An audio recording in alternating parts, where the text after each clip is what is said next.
बाहेर मस्त पाऊस पडतोय। पावसाळा आणि भजी हे समीकरणच आपलातून आहे। ज्याला भजी आवडत नाहीत असा एकही माणूस शोधून सापडणार नाही। तर पावसाळ्यामध्ये भजी खाण्याची मजा काय औरच असते। आज आपण पावसाळा स्पेशल गरमागरम कुरकुरीत खमंग टम्म फुगलेली बटाट्याची भजी बनवणार आहोत। कमी वेळेत आणि कमी साहित्यात बनणारी सुपर टेस्टी सुपर यम्मी बटाटा भजी बनवणार आहोत। चला तर मग रेसिपीला सुरुवात करूया। 1 कप चाळून घेतलेलं बेसन पीठ घेतलं। 1 मोठा चमचा बारीक रवा घेतला। जर तुमच्याकडे बारीक रवा नसेल तर तांदळाचं पीठ टाकू शकता आणि तेही नसेल तर ज्वारीचं पीठ टाकू शकता।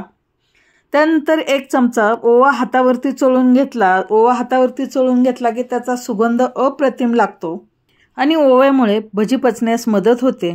त्यानंतर पाव चमचा हळद टाकली।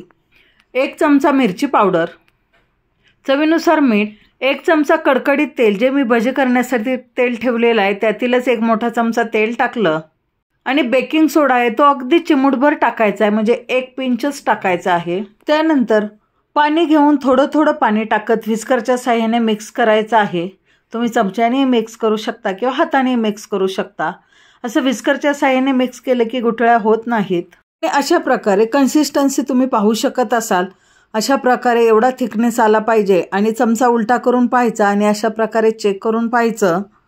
तर आपलं पीठ एकदम करेक्ट झालेलं आहे। 1 मध्यम साईजचा बटाटा साल काढून त्याच्या चकत्या केलेल्या आहेत। चकत्या करताना थोड्याशा जाडसर करायच्या, थोडा वेळ पाण्यात ठेवल्या आणि त्यानंतर कॉटनच्या कापडाने स्वच्छ पुसून घेतल्या, कोरड्या करून घ्यायच्या। अशा प्रकारे कोरड्या करून घेतल्या की भज्यामध्ये बुडवताना पीठ पातळ होत नाहीत, भजी तेलकट होत नाहीत, तर भजी अगदी कमी तेलकट आणि कुरकुरीत बनतात। ही टिप लक्षात ठेवायची आहे।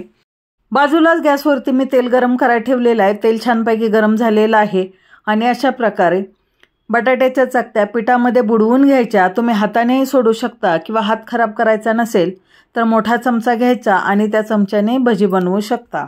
मध्यम गॅसवरती मी छोट्या कढईमध्ये तेल टाकलेलं आहे। अशी छोटी कढई घेतली की कमी तेल लागतं। तेल छानपैकी गरम झालेलं आहे। बटाट्याच्या चकत्या पिठामध्ये गुळवून घ्यायच्या आणि चमच्याच्या साहाय्याने अशा प्रकारे तेलामध्ये सोडून घ्यायच्या। असं चमच्याच्या साहाय्याने सोडल्यानंतर हातही भाजत नाही, तेल हातावरती उडत नाही आणि हात सुद्धा खराब होत नाही। 4-5 भजी सोडल्यानंतर पहा किती सुंदर फुगतायत आणि थोडी सेट झाल्यानंतर अशा प्रकारे झाऱ्याच्या साहाय्याने उलटून घ्यायची आणि जे साईडला थोडेसे अनावश्यक तुकडे आहेत ते काढून घ्यायचे। पहा किती सुंदर भजी झालेले आहेत। अगदी पुरीसारखी टम्म फुगलेली आहेत। कलरही पहा किती सुंदर आलेला आहे। बिलकुल तेलकट झालेली नाहीत। तोडून पाहूया आपण। पहा किती गोल गरगरीत पूर्ण भजी फुगलेली आहेत। अगदी पोकळ झालेली आहेत। त्यामध्ये रवा टाकलेला आहे आणि बेकिंग पावडर टाकलेली आहे, त्यामुळे टम्म तर फुगलेलीच आहेत पण तेलकट सुद्धा होत नाहीत। झटपट तयार होतात। अगदी केव्हाही वाटलं की भजी खावीत तर 10व्या मिनिटाला भजी तयार होतात। पहा किती टम्म फुगलेली आहेत।